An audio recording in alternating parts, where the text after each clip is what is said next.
पहली कविता है, औरत को चाहिए उसका कमरा। वर्षों पहले कहा था वर्जीनिया वुल्फ ने कि औरत को चाहिए उसका कमरा। वही दोहराती हुई मैं भी कह रही हूँ, 21वीं सदी की चौथाई पर जब तक नहीं होगा औरत का अपना कमरा, नहीं लिख पाएगी वह कोई महान कविता, दुनिया का दर्शन, कोई सृजन का गीत। दुनिया की शय में बस बनी रहेगी माँ, घूमती हुई चहारदीवारी के भीतर, भीड़ से संत्रस्त, सुनती हुई उम्र भर कि तुम मूर्ख हो, और वह मान लेगी एक दिन कि वह मूर्ख है। क्या बहुत सुंदर।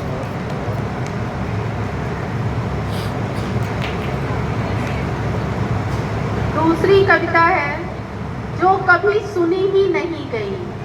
गुनाहों के जिल्दबंद तमाम किस्से गढ़े गए, कई रातें बनाई गई चश्मदीद गवाह, जिन्हें हमारी सूरत तक का नहीं था पता, उन्होंने हस्ताक्षर किया, सभा गोलबंद हुई, सबने अपने अपने माफिक मुकर्रर की सजा।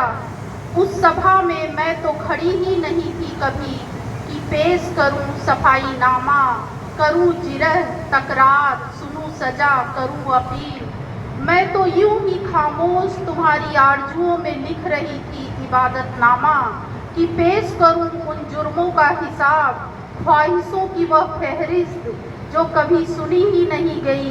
ख्वाहिशें भी ऐसी नहीं कि लगे गुनाह, फिर भी मानी गई खतरनाक। गुनाह सिर्फ इतना था कि तुम्हारे खांचे में फिट नहीं बैठ रही थी। क्या बात, बहुत सुंदर। बस एक कविता कश्मीर पे सुना के बंद कर देते हैं। कश्मीर पे तो हमारी कई कविताएं हैं, लेकिन मैं एक ही सुनाऊंगी। नहीं, एक दो और सुनाइए जी, एक आध और सुना दी। अच्छा, कश्मीर वाली सुन लीजिए। स्पंदनहीन है कश्मीर, किंतु रुकी नहीं है अभी सांसें। चुप है कश्मीर, किंतु आवाज बनी हुई है अभी। धरती ओस से भीगी हुई है, पहाड़ खड़े हैं यूं ही जैसे सदियों से खड़े रहते हैं। नदियां बह रही हैं जैसे बहती आई हैं, फूल खिले हैं यूं ही जैसे खिला करते हैं महक से सराबोर। बच्चे चिपटे हैं माँ की छाती से यूं ही जैसे नवजात पीता है दूध। भले ही बच्चों की आंखों से बह रहा हो आंसू की जगह खून। बच्चे बंद हैं घरों में, झांक रहे हैं खिड़कियों से, खड़े होकर ऊंचे पायदान पर, जैसे बंद दरवाजों के भीतर से झांकते आ रहे हैं वर्षों से। आंखें खुली हैं ऐसे जैसे सृष्टि के सन्निपात में हो। चुप नहीं है लोग, बोल रहे हैं, सुन रहे हैं, देख रहे हैं त्रासदी के भीषण जलप्रपात को, रौंदे जाते हुए, सहते हुए आघात को। त्रासदी के भीषण भयावह कैनवास पर रचे जा रहे हैं सपनों के तैलचित्र। बहुत। बस रहने दें। एक और सुनाइए, एक छोटी कविता और ये आ गई इनको कसम से, मैंने ये गोरखपुर से ही आ गई। जीता कौर के साथ, जीता कौर के साथ मैं एक कविता टोनहीन सुनाती हूँ।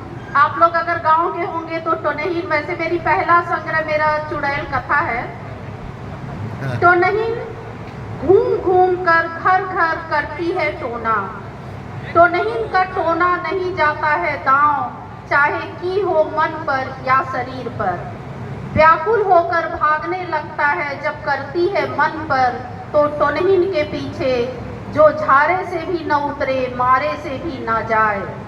किसी को देख ले करते हुए भोजन, भर आंख तो हो जाता है अखाड़, सूख कर कांटा, सूखी घास। टोनहीन की आंख रहती है सुर्ख लाल, चूता रहता है लार, जीभ लब लब।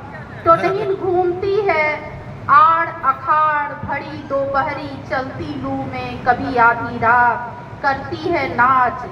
कहते हैं जब नहीं मिलता है कोई, तो अपनी ही छाती के दूध पर मार लेती है फूंक, मरने लगता है उसी का शिशु।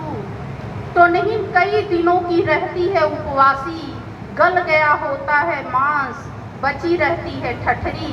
फिर भी नपुंसक पुरुष नोचता है हर रात, दिखाती है हर रोज जांघ पेट छाती, कि काटी है रात भर चुड़ैल, दवा के नाम पर पोता है कनखा, वह बन गई है चुड़ैल।